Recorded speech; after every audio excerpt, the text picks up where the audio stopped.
सती का अग्नि प्रवेश और दक्ष यज्ञ विध्वंस।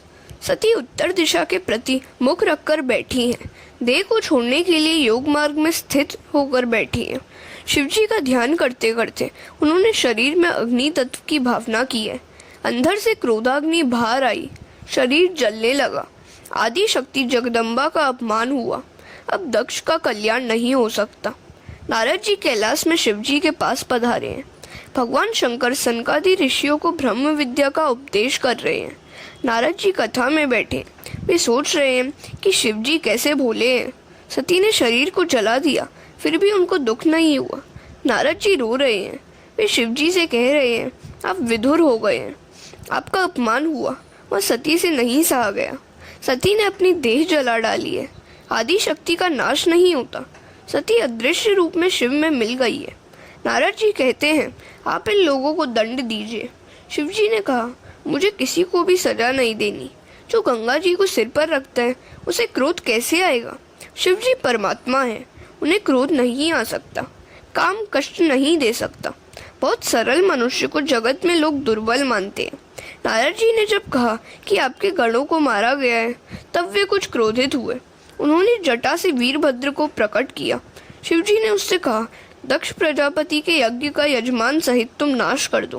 वीरभद्र वहां आए। उसने बड़ा संहार किया। यज्ञ भूमि शमशान भूमि बन गई। यज्ञ का विध्वंस हुआ। दक्ष को पकड़कर उसका मस्तक अलग कर दिया गया। देवता घबरा गए। वे ब्रह्मा जी की शरण में गए। ब्रह्मा जी ने सबको उपालंब दिया कि जिस यज्ञ में शिवजी की पूजा नहीं होती है वहां तुम क्यों गए?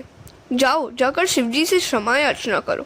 देवता कहते हैं, हमारी अकेले जाने की हिम्मत नहीं है, आप हमारे साथ चलिए। भगवान शंकर की कृपा के बिना सिद्धि नहीं मिलती। कैलाश की तलहटी में सिद्ध महात्माओं के आश्रम है। सब देवता कैलाश में आते हैं। महादेव जी ब्रह्मा जी को साष्टांग प्रणाम करते हैं। देवता सब शिव को नमन करते हैं। ब्रह्मा जी हंसते हुए कहते हैं, यज्ञ को उत्पन्न करने वाले आप हैं और विध्वंस करने वाले भी आप ही हैं। अतः अब यज्ञ परिपूर्ण हो ऐसा कीजिए। आप भी वहां पधारिए। शिव जी भोले हैं, आने के लिए तैयार हो गए। यज्ञ मंडप में रुधिर की नदियां बहती हुई देखी तो वीरभद्र को उल्हाना दिया। मैंने तो तुझे शांति से काम लेने के लिए कहा था। वीरभद्र क्षमा याचना करता है। दक्ष के धड़ पर बकरे का सिर लगाया गया। बकरा अति कामी होता है। शिवजी की निंदा करने वाला दूसरे जन्म में बकरा बनता है। अज का दूसरा अर्थ है परब्रह्म। दक्ष के धड़ पर आज अज का मस्तक रखा गया, अर्थात दक्ष को परब्रह्म दृष्टि प्राप्त हुई। अज मस्तक का अर्थ है ब्रह्म दृष्टि। दक्ष होश में आया और शिव की स्तुति करने लगा। दक्ष प्रजापति ने शिव पूजन किया। उसने कहा, मैं अपनी पुत्री सती का दर्शन करना चाहता हूँ। शिवजी ने सती से पूछा, तू बाहर आना चाहती है? जगदम्बा ने इनकार कर दिया। शिव पूजन किया गया तो कृष्ण भगवान प्रकट हुए। कृष्ण का मत है कि शिव में और मुझ में जो भेद रखता है वह नरकगामी होता है। इस सिद्धांत का भागवत में अनेक बार वर्णन किया गया है। हरि और हर में दक्ष ने जो भेद किया था वह अब दूर हो गया है। एकनाथ महाराज ने भावार्थ रामायण में हरि हर का अभेद दिखाया है। सत्व गुण का रंग श्वेत है, तमोगुण का रंग काला है। विष्णु भगवान सत्व गुण के स्वामी हैं, अतः उनका रंग श्वेत होना चाहिए, फिर भी वे श्याम है। ऐसा क्यों हुआ? विष्णु काले और शिवजी गोरे। एकनाथ जी महाराज लिखते हैं कि शिवजी सारा दिन नारायण का ध्यान करते हैं और नारायण सतत शिवजी का ध्यान करते हैं, इसलिए शिवजी को श्वेत रंग मिला और नारायण को शिवजी का काला रंग मिला। इस प्रकार ध्यान में ऐसा गुण है कि जो जिसका ध्यान करता है उसे उसका वर्ण मिल जाता है। अतः दोनों में अभेद है। हरि हर एक है। शिव कृपा के बिना सिद्धि नहीं मिलती। ब्रह्म विद्या भी शिव कृपा के बिना नहीं मिलती। शिव तत्व एक ही है।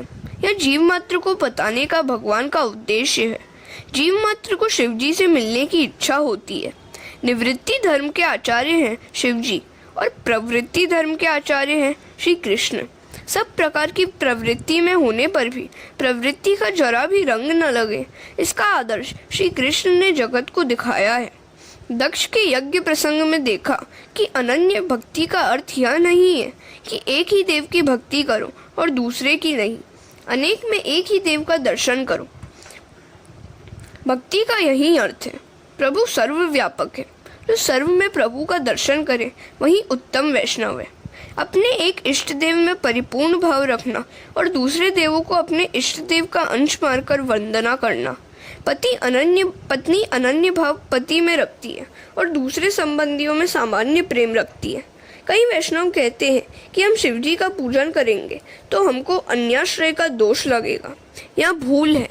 हरे कृष्ण।